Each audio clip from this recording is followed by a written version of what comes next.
All right, well, that brings us through to our presentation for this evening. So your guest presenter is no guest tonight, it is myself. For those that don't know me, I am, as I say, I've been in business for over 30 years and most of, or all of my businesses, I have grown with online strategies and processes because I have been in the online world since about 1979. I didn't quite make it to the time that the first rocket went to the moon. There were computers around then, but my very first computer was a Sinclair ZX86, if anyone remembers that. Just had a single line there for writing code in, and that was 1979. So that was my auspicious start. So one of the things that I often get, I had a web development business for about 15 years now. Oh, there we go. Mine was was it a 286 AT model computer? Yes, I remember those as well too. We also had a Commodore 64. I wasn't even born in 1974, 79. Thank you, Mike Palmer. I don't think I believe you there, but thanks anyway. So one of the things about business is that I've noticed is people go into business often to create a lifestyle for themselves and to have the freedom that being in business offers us. And but often what I see happening is that business often consumes people's lifestyles rather than providing a lifestyle for them. Why does it consume people's lifestyles? Because rather than being in a corporate organization, anyone here been in corporate? So a few of us have, yep. So I came out from the corporate environment. I had one job to do. My job was in sales. I was the manager of a sales team. My job was to ensure that the sales came into the business, and the corporate took care of everything else. So when you get into business for yourself, all of a sudden you are doing all of the jobs, not just the job that you're really good at. So it sounds like a good idea to get into business, but you're actually taking on a full corporate, a small corporate, and having to deal with everything. And so as you grow, then you need to employ people to take on those tasks. You outsource them to people that are specialists, with those additional tasks to really help you in business. So really what I'm talking about today is probably one of the core functions of business, and that is where do your new customers come from? And I know there are people that are on this session tonight who are specialists in various different areas in business that help other businesses with their customer acquisition and retention and managing the business. So I'm really just going to be talking about one aspect of that, and there are many aspects to it all. So it really is that customer acquisition part of it. So one of the things that I have noticed is that there is a boom bust cycle in business when it comes to cash flow. So anyone ever noticed that when you're out there marketing and you're generating leads, that you're putting lots and lots of effort in there, and sometimes you're spending more money than's coming in, then you get the curve just changes and shifts so that you get people that come on as customers, they're paying you money, and all of a sudden the cash starts to build up in the bank account, and now you've got a whole lot of work to do, and that work is in the delivery. So you've got you've got to do the job you've been paid for. So during that delivery process, what tends to happen is that the marketing slacks off because you don't need to do the marketing because you've got customers that are coming in. You've got enough cash in the bank account to pay the bills and to pay you for your lifestyle, and you're happily delivering what you do best. And then what happens is that sometimes you finish the jobs that you'd sold, and you've been paid. So as you've been paid, there's no more money coming in. So what do you do then? That's when you go back to having to market to get new customers. So, the cash builds up as you're getting paid, making the sales, you do the delivery, and then the cash falls down while you're having to spend the money to actually go out and get more customers. So that's really a typical small business cash flow cycle. So what we're aiming to do is how do we flatten out that particular cycle there? So even though I'm going to talk to you tonight about an automated lead machine. Hang on, let me just get the right sharing screen going here. All right, let's try this one here. All right. Can you see my screen at the moment? No, I don't think you can. I'm going to. Can, but there's nothing on it. Yep. I can see that. It's playing up here. All right. It's naked. Naked screen. There we go. It's a black hole. For some reason, my computer has decided, well, Zoom has decided it only wants to have access to one screen, not both of them. It was Al Jolson. All right. Let's just stop this for a minute. Okay. One moment while we get it all set up again. Okay.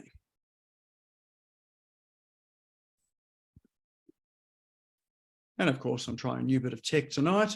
So always when you start a new bit of tech, there's always going to be sort of tech issues.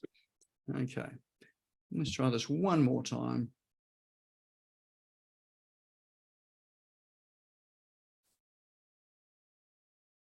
All right. I hope you can see a screen that says automated lead machine. Can you see that now? Perfect. Got there. All right. So, so what does it? I am going to talk about the automated lead machine, but it really is the front end of your customer acquisition. Reason why it's important is because it actually helps you with all of your business. But what I'd like to do first of all is just to take a wee poll to see where you are in business. So what I'd like you to do is, can you scan that QR code, or just grab that URL, ezyurl.co/poll, and there's 5 questions there. Just want you to fill out those 5 questions in there. I'll just give you a moment to do that.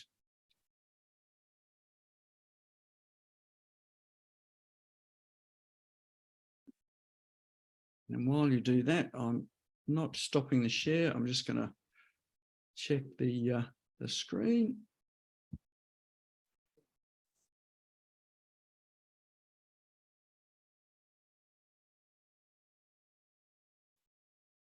And when you've done it, just pop in a yes in the or done in the chat.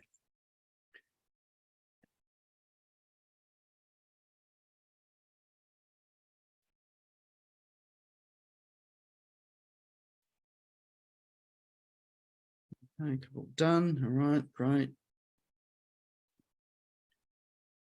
Okay, done.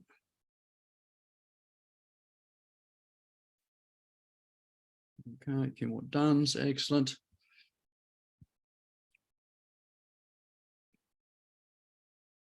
Okay, so we're just going to build up a bit of a look at what really just a survey of our particular room here.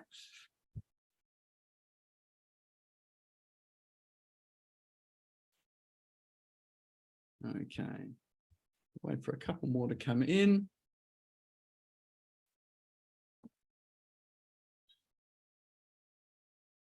Right, so as I say, just drop done in once you've done it.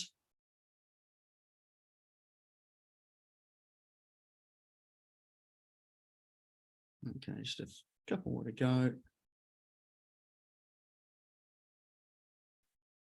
All right, so let me share this screen here.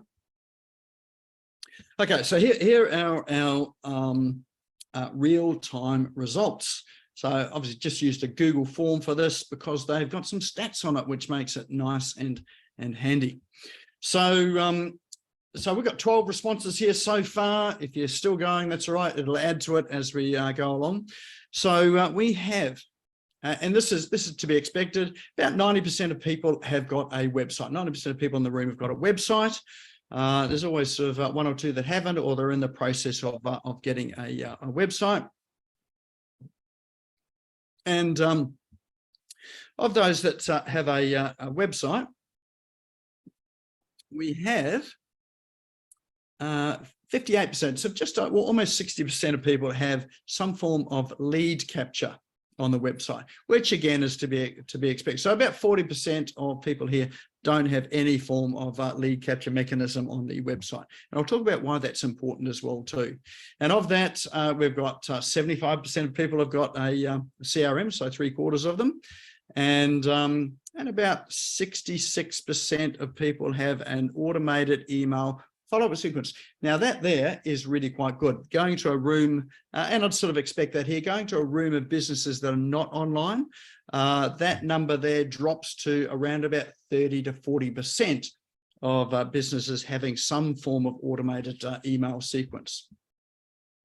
And those that have websites, 67% are driving traffic to their website. I think that figure is probably a little bit low, in that if you have business cards and you've got a your web address on the business card, you're driving traffic to your website. So it's not an online traffic, business card, if you're giving those out, that's a traffic driving mechanism. If you go to networking meetings, physical networking meetings, that's a way to drive traffic to your website. So it's not just things like search engine optimization or social media posting or paying for Google ads or Facebook ads. Any activity where you've got your website out there is driving traffic to your website. So generally, I would expect around about 100% of people are driving traffic to a website because you've got your web address out there somewhere. So that number should equate to or be higher than website. So there we go. We've got 90% of people with website. Half of them have got some lead capture. Most sort of 3/4 with a CRM. About 2/3 have some form of follow-up sequence. Let's have a look at that there. So there's more people with a follow-up sequence and have lead capture there, and most people driving traffic. All right. Any surprises there? Anything you noticed there that was either a surprise or that you'd question? Any comments on that before we go any further? Feel free to open up your chat or just drop it into chat below.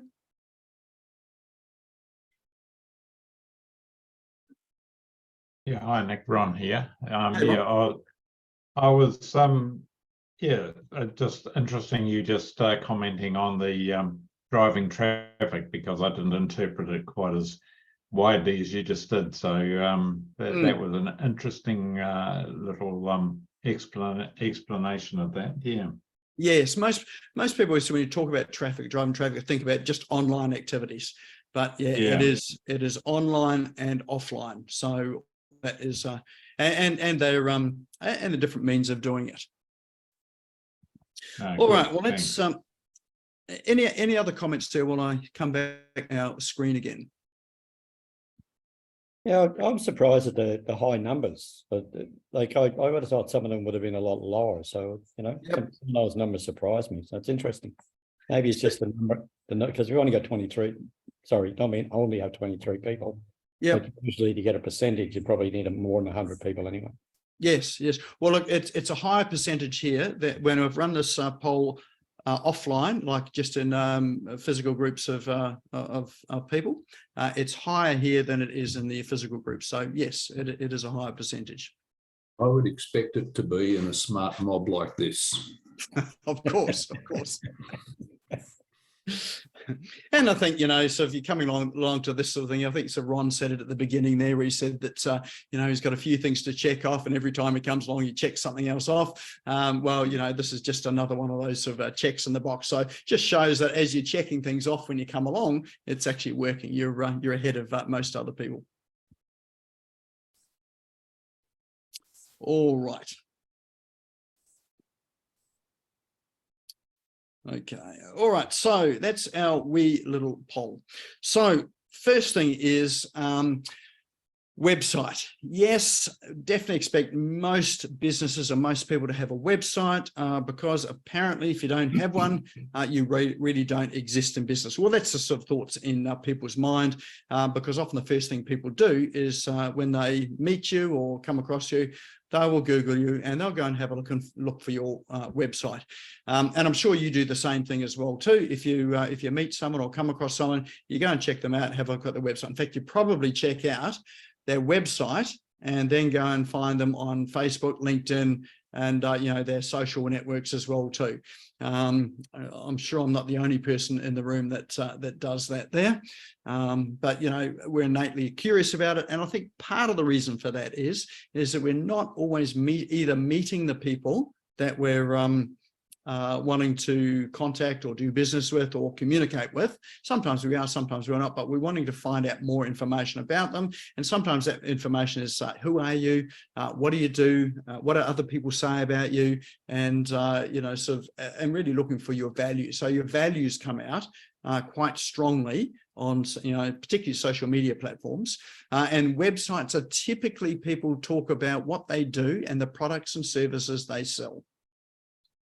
So can I just ask another question there in terms of, say, website? What do you think the purpose of your website is? And I'll get you to unmute yourself only because I can't see the chat screen at the moment with the way things are set up. So unmute yourself. Tell me what you think the purpose of your website is. Generate leads. So generate leads. Yes, thank you. What else? Capture information. What was that, Fred? Capture information, like get people's details. Get people's details. Yep, yep. Anything else? Just show people that you can respond to their particular issue. So respond to the issue. Yep. So prove that you can do it. Yep. Yep. What else? Also, show them what you're about. Yeah, Yep. but that's what I was going to say in other words, because people will be hunting and you want to show them that you are the expert. Yes. Yes. All right. Sell product. Sell your products. All right. Thank you for Show that. people that answer. you exist. Tell people you exist. Absolutely. All right. There's two answers that came through there that are the ones that I was looking for. The first one is selling products. So that there's often a bit of a misnomer. Unless you're an e-commerce store, and I would say that even e-commerce stores would fit into this as well too, is that most people that come to your website are not going to buy your products. They're not buyers. And in fact, even if you go down to I don't know, Westfield Mall down beside me here, you go in there. Most people are going to shops. Well, I'm by Harbour Town. In fact, most people sort of wander into shops and don't buy things. The majority of people, it's only a small minority of people that actually buy things when they go into a shop or onto your website. And in fact, if your website's focused in on selling things, it's too early in the equation there to be doing that. So often people are not ready to buy. And I think the stats are something like only 3% of people at any one time that come to your website are in a position where they're ready, able and willing to buy.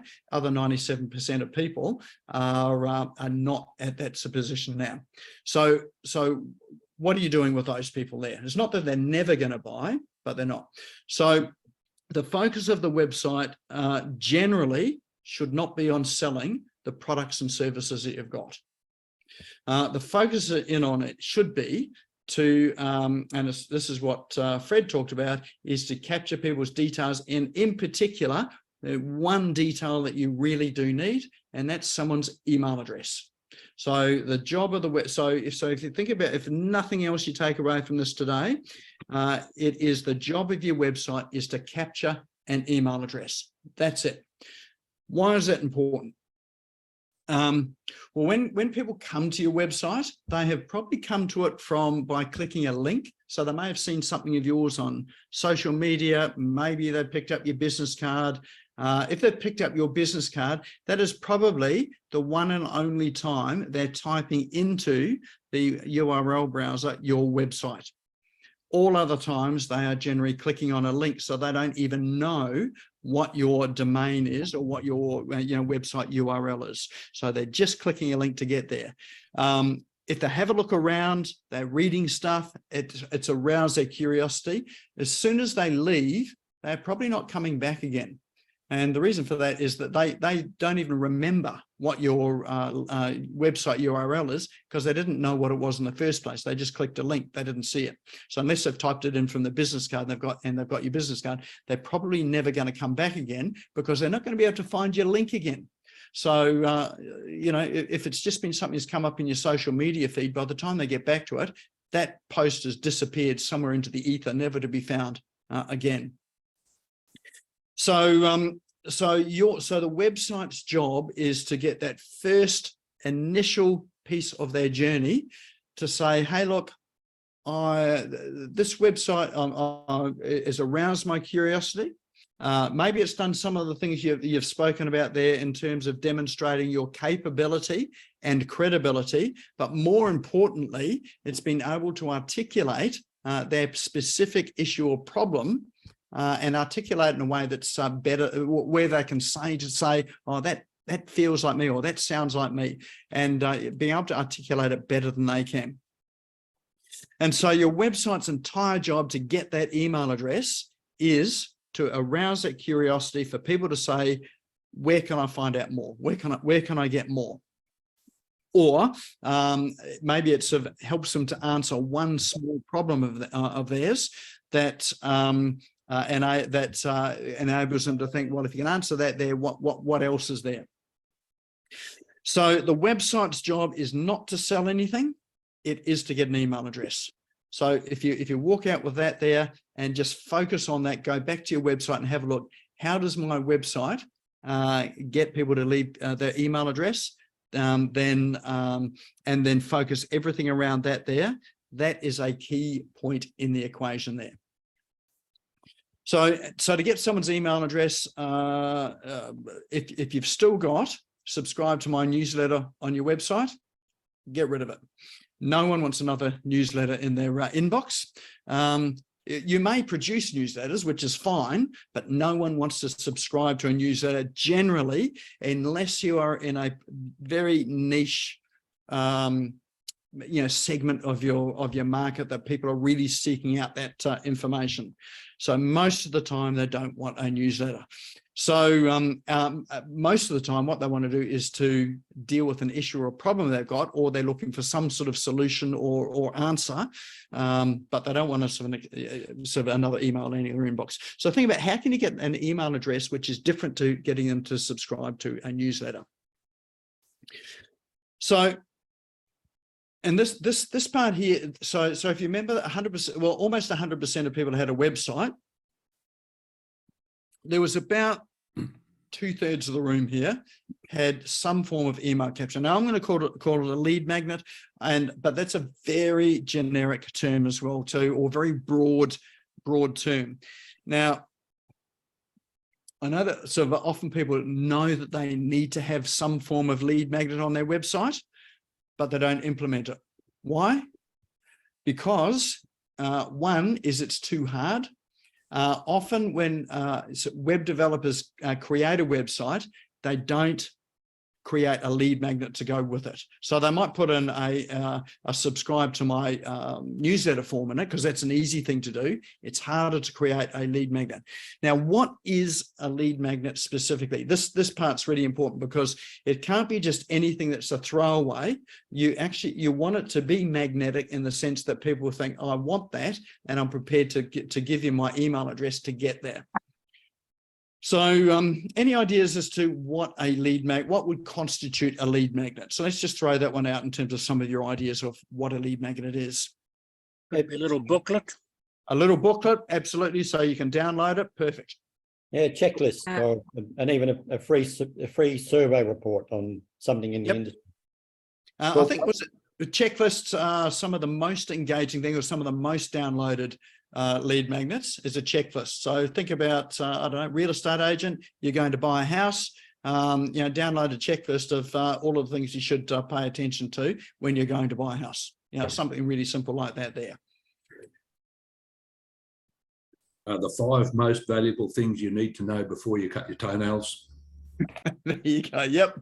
So that there's a whatever it is that you do. Typical ebook. 5 most. I think the first ever lead magnet I ever produced was the 10 dirty little secrets the bank doesn't want you to know. I had a mortgage broking business at the time, and that one there was a really effective lead magnet. This is back in 2001. So so yeah, having something like that is really quite helpful. You probably can't get away with some of the cheesy ones that you used to get away with back then. So you just get a bit more creative around it. But there's a couple of things. You don't need to be humorous. Humor doesn't sell. And contrary to public opinion, sex doesn't sell either. So so both of those things, yes, they're things that people talk about, but you're better to be quite specific in terms of what it is that you sold, unambiguous, so people know what they're getting when they read it. So yes, those are a couple of examples of lead magnets. What else would be a lead magnet? Scorecard, Nick? Sorry, a Scorecard. scorecard? Yep, how would that work? The whole idea about a scorecard is that they kind of self-diagnose themselves as to where they're at in their business. Okay. Yep.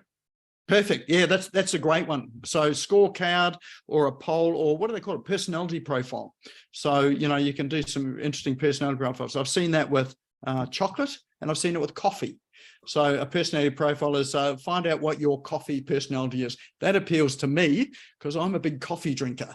So so you answer these questions, and at the end of that profile, it's they will send you your results, and they're all complimentary. So you're a coffee aficionado, you're a hardcore coffee drinker, you know, and they have these different personalities. Here's the interesting thing with that lead magnet too, is they then offer up suggestions as to what sort of coffee is the best sort of coffee for your type of personality. So that's a really good lead magnet. So a scorecard, that sort of thing there. In fact, we had a scorecard lead magnet on here tonight. So let's rate yourself in terms of your business by, do you have a website? Do you have a lead magnet? You know, those sort of things. So you could turn that into a scorecard, which people will be interested in. Yeah, what else? What else is a lead magnet? Video series. A video series, yes. Explain, tell me more about that. Well, it could be 3 steps to get publicity, for example, in my case. So 3 simple videos to kickstart your PR campaign or something like that.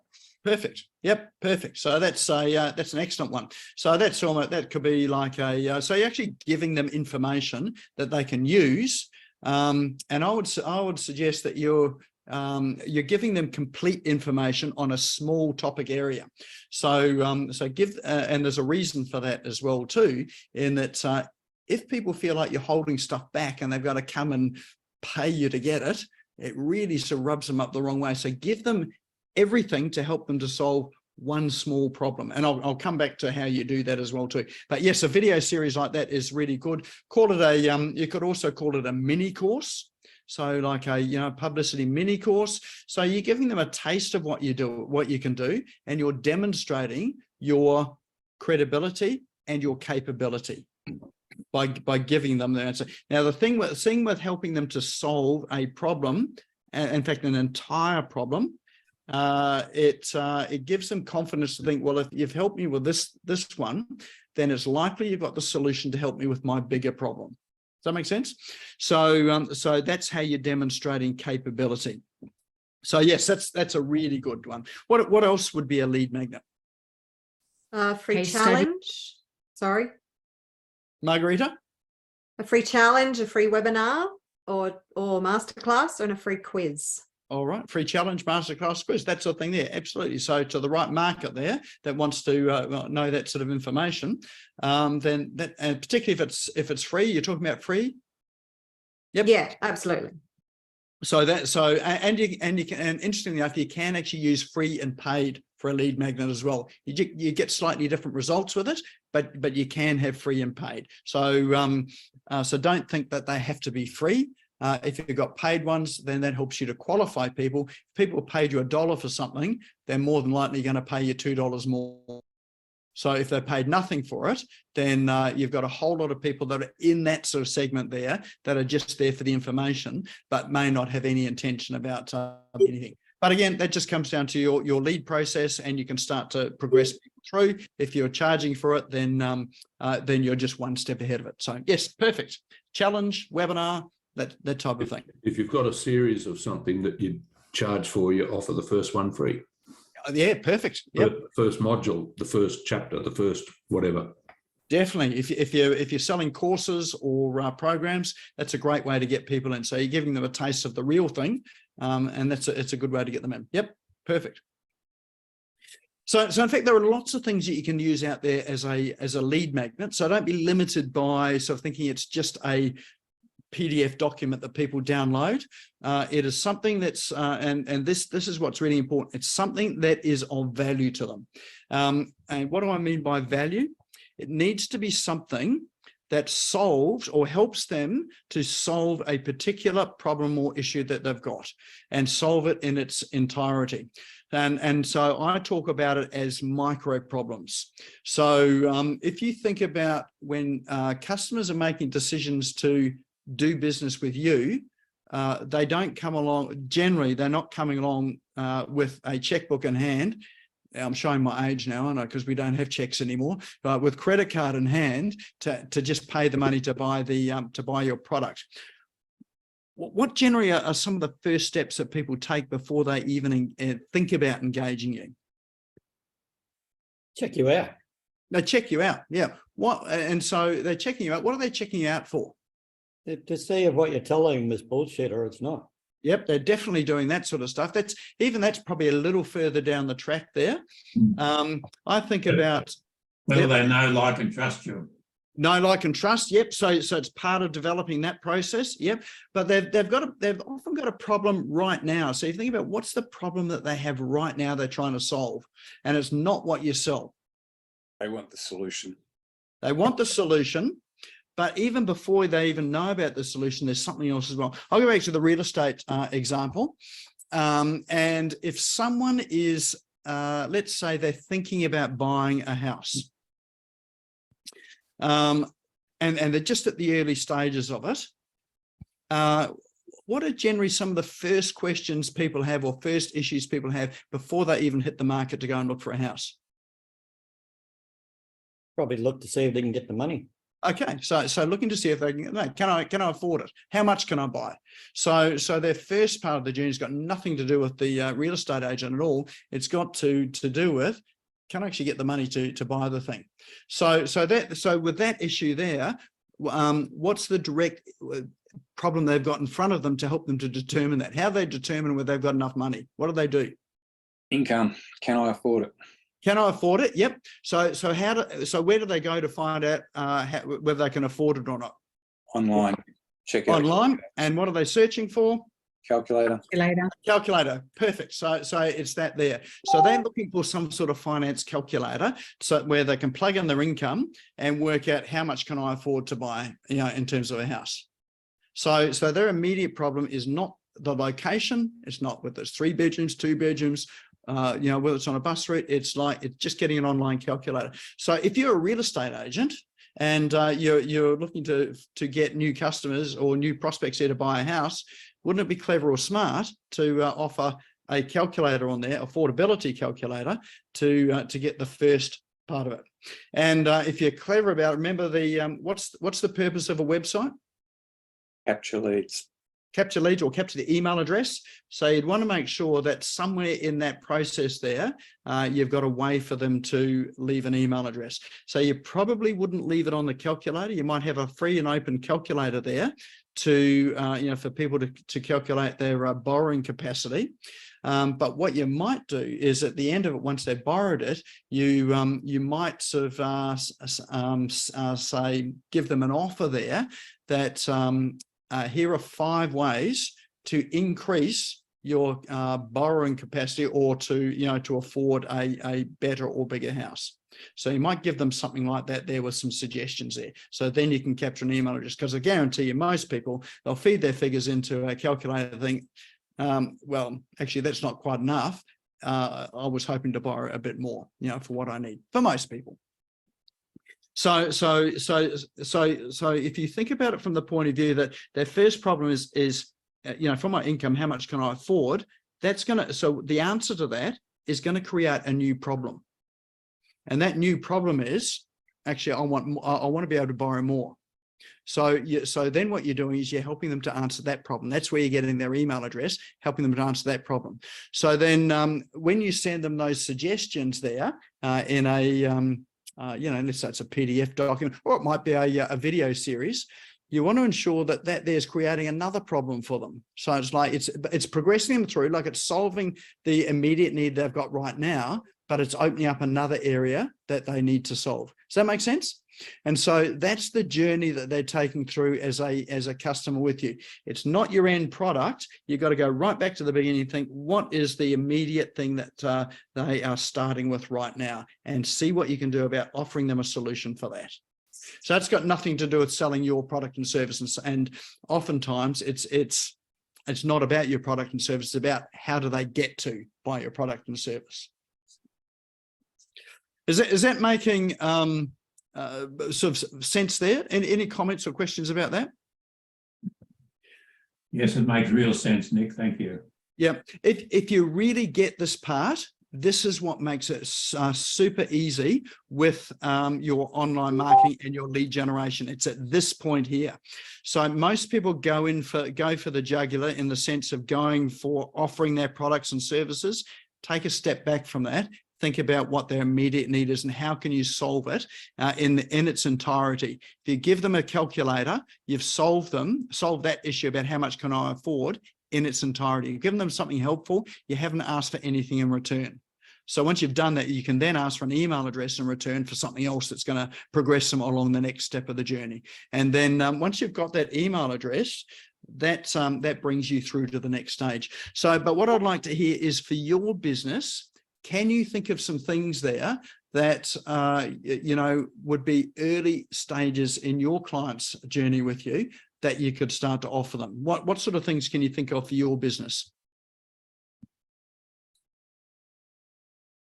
Business financial stress relief. Business financial calculator. Yep. No, stress relief. Sorry, what was that, Mike? Business financial stress relief. Oh, stress relief, business financial stress relief. Yeah, absolutely. Yeah, certainly your business. Absolutely. Yep. What else? Anyone got any other ideas? What would a coach do for my business? What would a coach do for my business? Yep. This is the really difficult part, and you have to think about it. The best way to find out is to go back to your existing clients, ask them the question, what was it that you wanted before you came and bought from me, or the steps you took before you actually bought from me? Find out from them, ask them the question. And probably more importantly too is if you can find people that haven't bought from you, ask them the question why they didn't. So that question why they didn't is probably going to give you a lot of answers in terms of what they were looking for at that immediate point, before actually coming to buy from you. So that's really the area to look at. So spend some time in that. Other place where you could spend some time finding out what people are looking for is going to Facebook. So I'm talking about Facebook as a particular platform because people tend to reveal more about themselves on that platform than generally any other platform, possibly apart from TikTok, but Facebook. If you go into Facebook groups, so have a look at the groups that your clients would, or your ideal clients would tend to hang out. Not necessarily for the products and services or the problems you solve, but for the profile of client that they are. My ones are, there's some Facebook groups out there which are for general business. They're not digital business, not online business, just general business. So, and what you do in there is you go and you look for Facebook groups. There's not pages. These are groups that have got more than 5,000 members. So, and that you've got ones where you've got people that are quite active in it as well. So you don't want a dead group. You want ones where there are posts in there and questions being asked and posts going up day after day after day. But make sure they're not ones where people are just pushing and promoting themselves. So you want ones where you've got conversation, where people are commenting and having conversations. So you're looking for those sort of groups. When you go into those groups, you want to do a search on 6 things and only 6 things. And those 6 things are only 6 words. So first of all, you go and search the word how. So go into the group and search the word how. That's the only thing you type into the search in the group. So all Facebook groups have a search feature in there. Just type in the word how. What that'll bring up is any post in that group that mentions that word how. Why is that important? Generally, how is a question. So those are questions that people are asking. If there's a how in the sentence, they're generally questions. And so what you can do there is have a look through the questions until you find ones there that are relevant to the problems that you solve. So take a note of the question and then have a look at the comments underneath it. So check out what people's answers are. Some of them will be other people that will say, I've got the same issue or the same problem, and they'll expand on it. And other people will be providing, here's some solutions for it. Ignore those that say, DM me, contact me, I can fix it, that sort of thing. You're looking for ones that have got actual content in there, so they're engaged in the discussion. That's good intel for you, because if you start to find there are a number of questions on a similar theme, then you've got a sort of a micro problem or a micro issue that you can start to do something with solving, and you can create some form of lead magnet or lead capture around that because you know it's an issue. So that's a great place to do some research. So that's just on that word how. 5 other words. So it's how, what, why, when, where, how, and who. If you search all of those words, you're going to get an amazing amount of information and intelligence there about what people's immediate issues and problems are. And so one strategy is you can create a lead magnet. You can send some traffic to that lead magnet, and then follow it up and ask them questions about to go a little bit deeper. Some of those people will respond, and then you try and engage them in a conversation. Conversation's not to sell them anything, but it's to try and find out more about what their specific issue or problem is so that you can get your messaging right for your website. Sounds a little bit involved, but it honestly doesn't take a lot of time.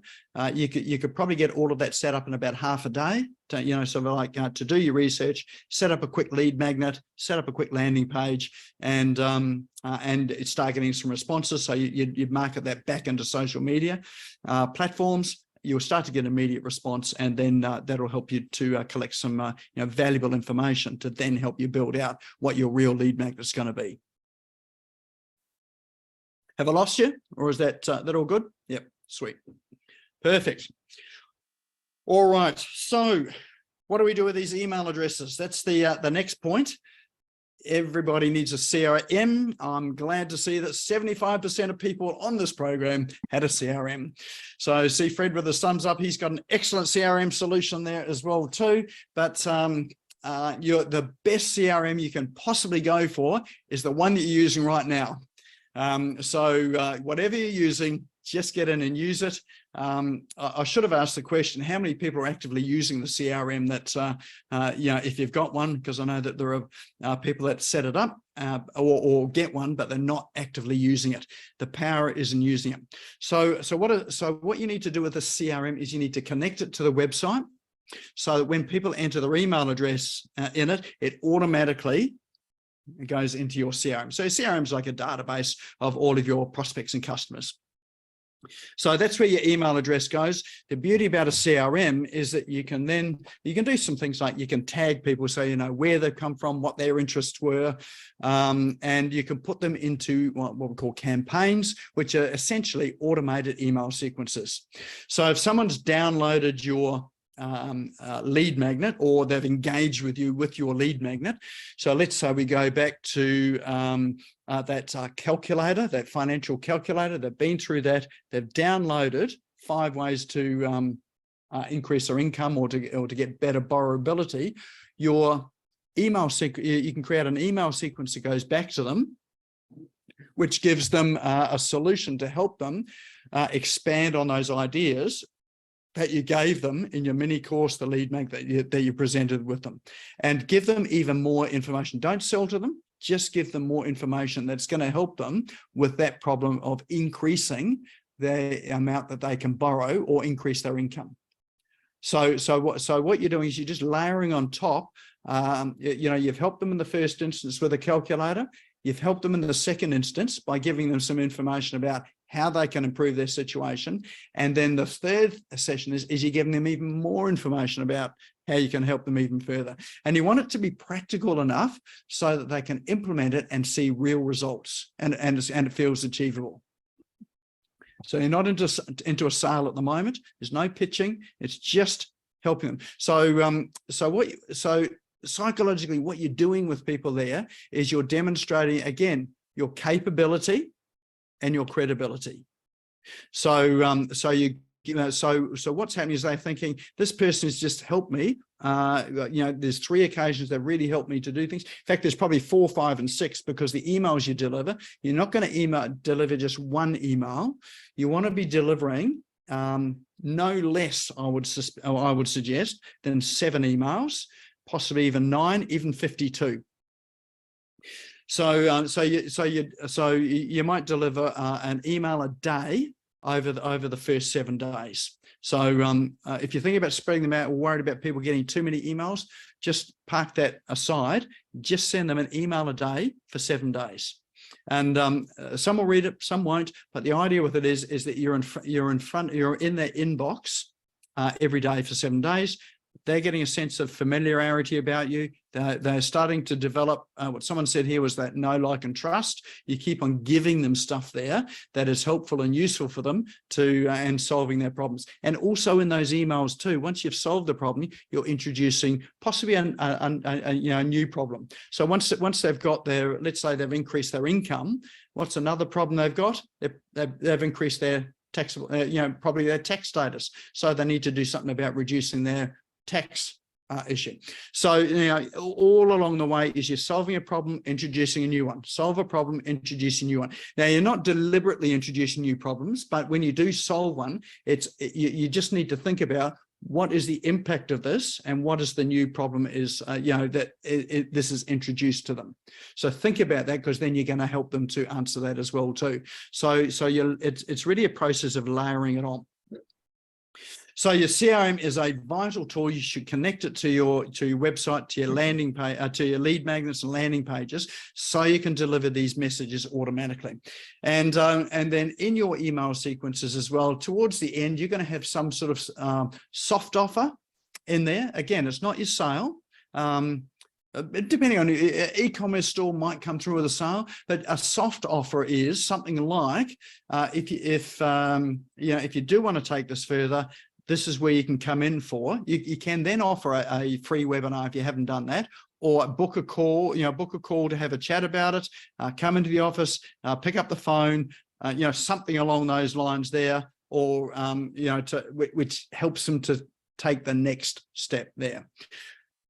You may be able to make a sale at that point, depending on your process and what your product or service is, but you're just thinking about what's the next logical step in their customer journey. So in the early stages, what you're doing is you're eliminating them going to anybody else by virtue of the fact that you've helped them to get to this point here. So when they start to make a decision about who's the real estate agent that I want to go with, do I go and look for someone on Google there and just find someone there, or go to realestate.com and find someone? Or am I going to go with a person who's already given me some information? I feel like I know them. I've developed a sense of trust with them. I've stalked them on social media. They seem like they're okay sort of people, because people will do that with you. And so they've gotten to know you as well too. So that's all that process is in that early stages, is that really sort of getting to know and developing some form of affinity with you. I think there's only 2 industries in the world where people will do business without necessarily knowing, liking, or trusting you. And I don't think any of us are in those industries. I could be wrong, but I don't think so. But that's the arms trade and the drugs trade. For all the rest of the industries, they need to have some degree of trust with you.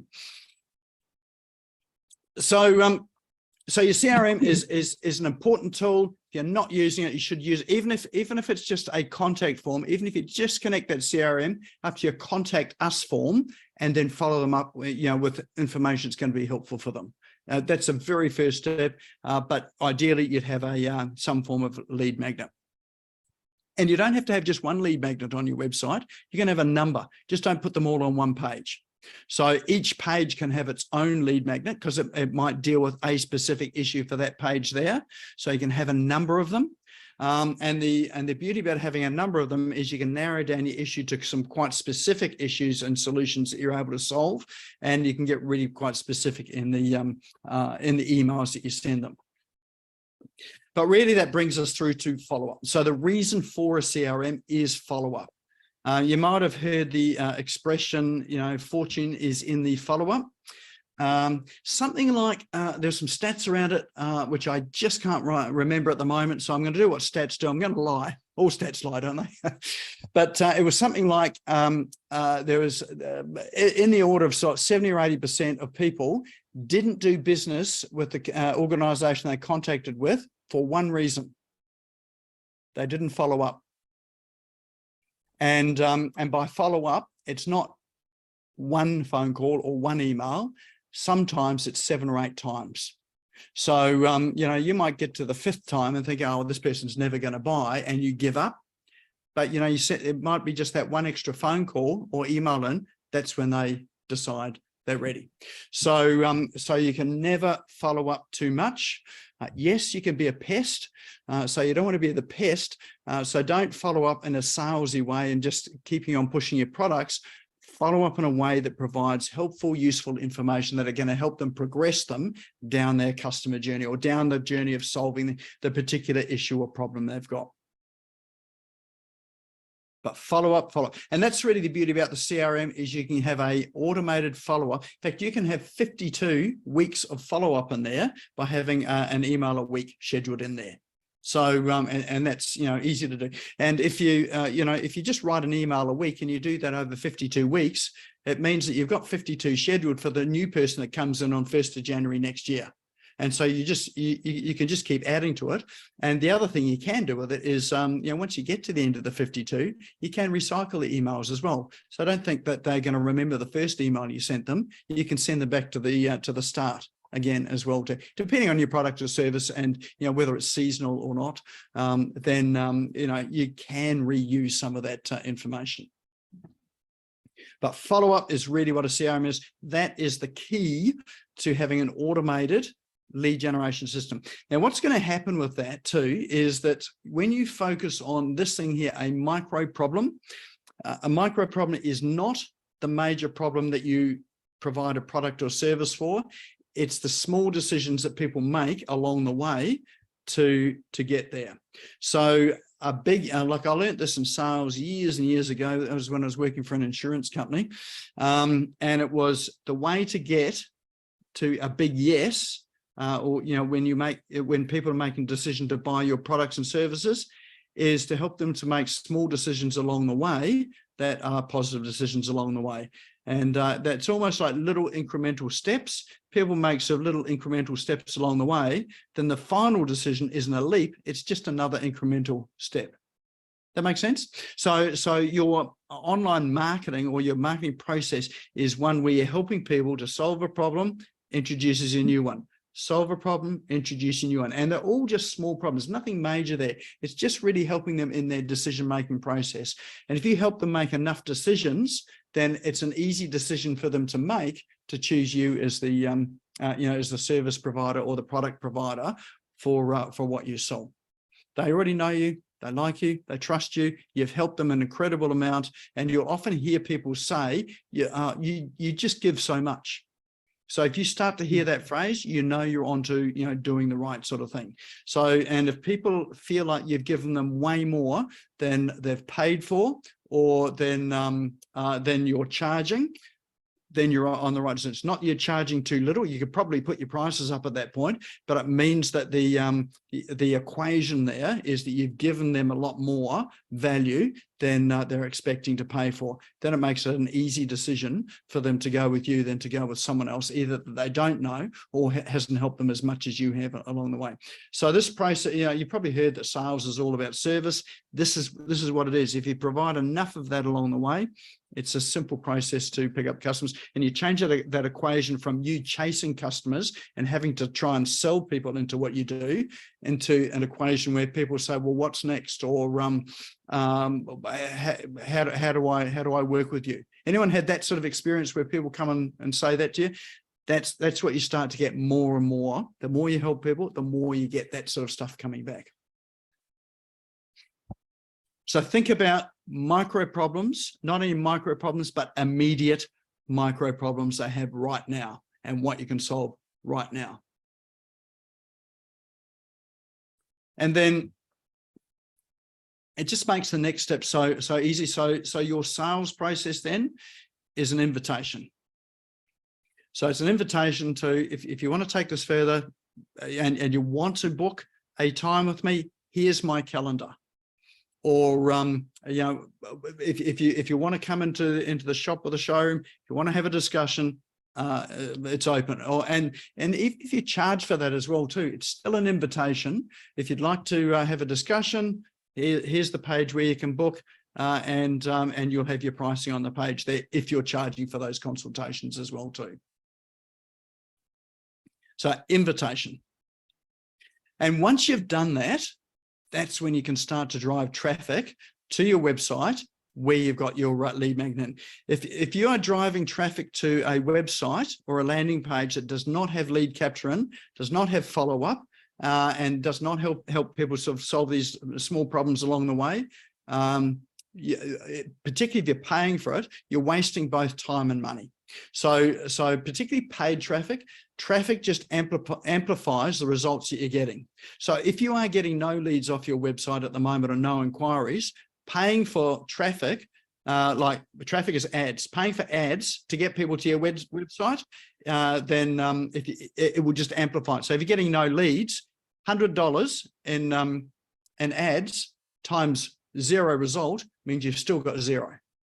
So don't think paying for ads is going to be the solution to to help you with your business. So make sure you get the lead magnet, your follow-up sequence, your CRM, and your process of solving micro problems sorted out first. So you start to get some results coming through organically, and you can do that with social media. Posting on social media, you'll start to get some traction there. Only then would you consider paying for ads. And I think that once you get that part of it right, you may not need to pay for ads because you'll be busy enough as it is, because you've got a process there that just provides so much value and that people will recommend and refer as well too. So ads really is only going to help you scale if you need to. So it really is a simple 5-step process. So all we've covered are 5 things here today. So this is to get a perpetual automated lead generation system. All got a website. So check these off as well. Now I'd work around them in order. If you don't have these things in place, think, Ron, this checklist you're talking about, we've only got 5 things on this one here today. You've probably got the website. So the next thing is to look at your lead magnet. Make sure you've got at least a lead magnet on it, but then go in a bit deeper and have a look at your lead magnet and think, is this going to be solving a small micro issue, not the major issue people want? Is it solving a small micro issue? And so really work on that lead magnet. Make sure you've hooked up your CRM. If you haven't got a CRM program, as those people here on the show have got it, if you want some recommendations, happy to give you some recommendations. If you need someone to help you set it up, more than happy to help you set up a CRM as well too.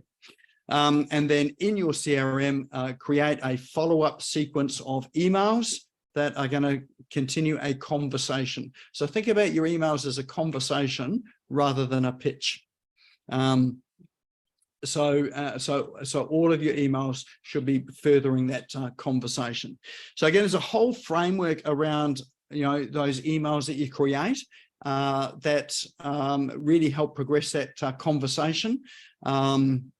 It'd be good to have some time to go into that sort of framework, so you've got a formula for that there. Maybe that's another session as well. What do you put into your email sequences that really provide that value and help as well? And then traffic. Once you've got those website, lead magnet, CRM, follow-up process all in place, that's when you can start to really amp up driving your traffic.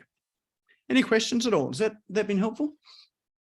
Questions, comments? I've got a question, Nick. Yep. If you have an existing, well, I have an existing list, some of which are very old. Yep. Is it possible to offer the list a lead magnet, and those that respond form a new list that then get subject to the nurturing program? Absolutely. So what you might need to do if you've got an old list is that you may or may not know where they are in terms of their situation, but you may do it as some sort of questionnaire, survey. It could be something like that there to re-engage them. It could be something. It could even just be a question that you send out to them. If I had an old list, probably what I'd do with an old list, and this is one that works really well with, for me, is that you would send them out an email to say, hey, look, it's been a wee while since we've been in touch, just checking in to see how things are going. So that's not a lead magnet. That's more sort of an email there, which is really just sort of touching base. And you'll get some people that will come back to respond. That would be your first initial conversation, and then you might follow that up with another email, and so you can start to put them into a sequence there. And the next email would be, hey, look, some things have changed in. I know you're in the business environment. In the business environment, here's a problem that some businesses are having. If you'd like to have a quick assessment as to, sort of, what your, let's say you're dealing with some business stress. Here's a little business stress calculator or whatever that you put on your website. So you can then start to send them to your website and start to re-engage them again. Okay. But they're on your list already. So that's really a re-engagement of people on your list, as opposed to getting new people, which is what happens on your website. You're getting new people onto your list. Thank you. Any other questions? Comments? On the right track? Off track? I have a comment. Yes. Just to make sure that when you're targeting your audience, that you're targeting the right audience. I spent years nurturing an audience, being really, really helpful. Yep. And the vast majority of them are broke ass. So yes, they love me to pieces. And so many of them will email me and say, oh my God, I just wish I could afford you. Yep. So yeah, don't build a list of broke ass people. Absolutely. So that's a really important distinction. And that's why you might offer a lead magnet with a small monetary value on it as well too. That helps to start to qualify those as well. So yep. Yeah, there's probably lots of people out there that need what you do. You do need to be going to the pool of people, one that can either afford what you're doing or see it as a priority for them to find the money to pay for what you do as well. Absolutely, but it's why I'm now driving paid traffic using YouTube, and I'm actually targeting people in a certain income category. Perfect. Yep. Instead of all the broke ass people. Excellent. So again, I would say you refine your process in organic, and then you can start to really sort of throw some money at it in paid traffic when you know it's working. So yeah. All right. Any other comments before we wrap up?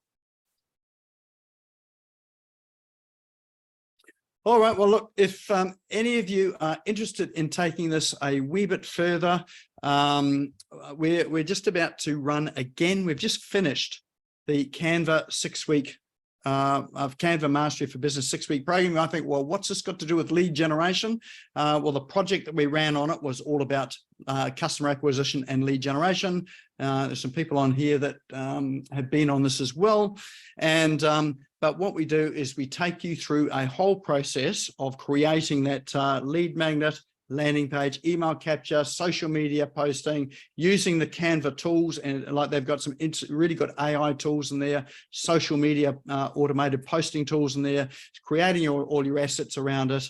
And at the end of it, you have a functional lead magnet, lead capture, and communication process that really kicks it off. It may not be the end one that you're using, and you may use some of the tools in Canva, but we're just using this as a metaphor and a process that you can do the whole lot in Canva, believe it or not. But with that, you'll have the tools there to be able to go and do it again and again and again with your website, and to refine it as well. So if that's something that is of interest to you, you are more than welcome to check out the one for the next session. That QR code will take you through to information about the next Canva Mastery for Business program. As I say, it is about these stages with your website and your lead generation. So just scan the QR code. Otherwise, we'll drop a link into chat, which is easyurl.co/Canva. So easyurl.co/Canva.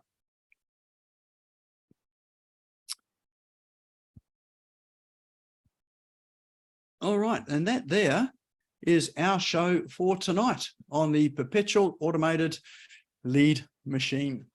So hopefully you got some good value out of that as well. And anyone's interested to take it a wee bit further, just let us know. More than happy to have a conversation with anyone. If you do, just shoot me a message through Messenger, whether it's on this or a tool or anything else to do with your online and digital marketing. Always happy to help there. All right, if you want to catch this show again, you want to watch it again, it will be up on the YouTube channel tomorrow.